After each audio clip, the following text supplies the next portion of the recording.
Olá, vamos falar de um assunto que parece um verdadeiro quebra-cabeça para muito investidor. Como é possível que o investimento considerado seguro possa, na verdade, dar prejuízo? Hoje, a gente vai desvendar esse risco que fica meio escondido nos títulos públicos brasileiros. Vamos entender juntos como isso acontece.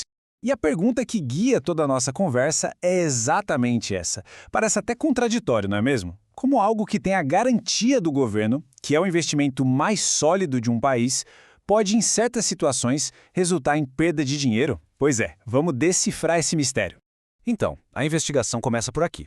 A grande surpresa para muita gente é descobrir que vender um título público antes da data de vencimento pode sim significar sair com menos dinheiro do que entrou. Aquela garantia de retorno só vale mesmo se o investimento for levado até o fim. Mas por que isso acontece? Qual é a mágica por trás disso? Para a gente conseguir resolver esse enigma, primeiro a gente precisa conhecer os personagens principais dessa história, sabe? Vamos dar uma olhada nos tipos de títulos públicos que a gente tem disponíveis no mercado brasileiro.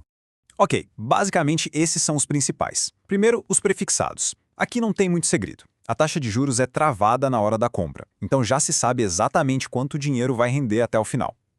Depois a gente tem os títulos atrelados à inflação, como o IPCA+, e o GPM+. A função deles é proteger o poder de compra e ainda garantir um ganho real, um juro a mais. E por fim, o famoso Tesouro Selic, que tem um rendimento que anda coladinho com a taxa básica de juros da nossa economia, a Selic, mudando todo dia. Agora, chegamos na pista fundamental. O risco, veja bem, não está em ter o título. O problema mora na decisão de vender esse título antes do prazo combinado. É nesse exato momento que a coisa pode mudar de figura. E a resposta para o nosso mistério tem nome e sobrenome: marcação a mercado. Pense nisso como se fosse o preço do dia do seu título. Não importa muito por quanto ele foi comprado. O que vale de verdade é quanto o mercado está disposto a pagar por ele hoje. E o que isso quer dizer na prática? Quer dizer que se for preciso pegar o dinheiro de volta antes do vencimento, o valor recebido não vai ser aquele que foi prometido lá no futuro. Vai ser o preço que o mercado estiver pagando naquele momento. E aí é que tá. Esse preço pode ser maior ou menor do que o valor inicial.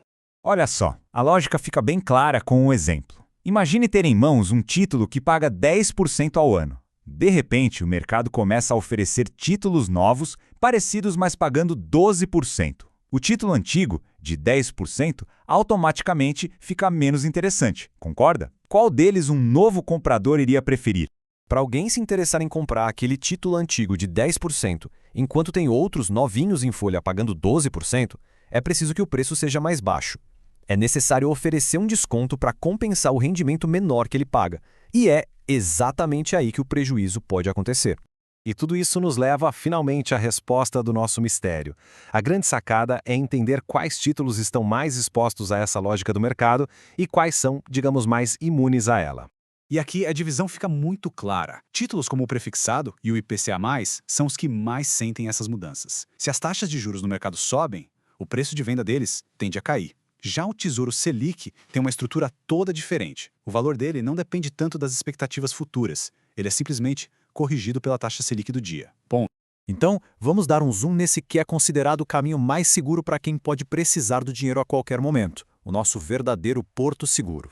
E a grande vantagem do Tesouro Selic pode ser resumida nessas 4 palavras. Ele foi pensado e desenhado exatamente para quem não quer ter surpresas desagradáveis se precisar resgatar o investimento antes da hora. A mecânica por trás dele é bem simples e por isso mesmo muito eficaz. O rendimento é diário, sempre acompanhando a Selic. Isso faz com que o valor do título cresça de uma forma super previsível, sabe? Como se fosse uma escadinha, subindo um degrau por dia, sem aqueles sobes e desces dos outros títulos. É por isso que vender no meio do caminho não costuma gerar sustos. Bom, com o mistério resolvido, a questão se torna bem mais prática. Entender tudo isso é o que faz a diferença na hora de escolher o investimento certo, aquele que conversa com os objetivos financeiros de cada um. Então, no final das contas, a escolha se resume ao objetivo. Se a ideia é para o longo prazo, deixar o dinheiro lá, quietinho até o vencimento, os títulos prefixado e IPCA+, são opções excelentes. Mas, se o objetivo é ter flexibilidade, uma reserva de emergência que pode ser usada a qualquer momento, aí o Tesouro Selic é sem dúvida o mais indicado. E claro, é sempre bom lembrar que existem os custos e o imposto de renda, que fica menor quanto mais tempo o dinheiro permanece investido. E a gente termina com essa pergunta que é mais uma reflexão. Agora que a mecânica por trás do risco ficou mais clara, a decisão deixa de ser um tiro no escuro e se torna muito mais estratégica. Qual desses títulos, afinal, faz mais sentido para cada jornada financeira? A resposta certa, como a gente viu, depende totalmente dos planos de cada um.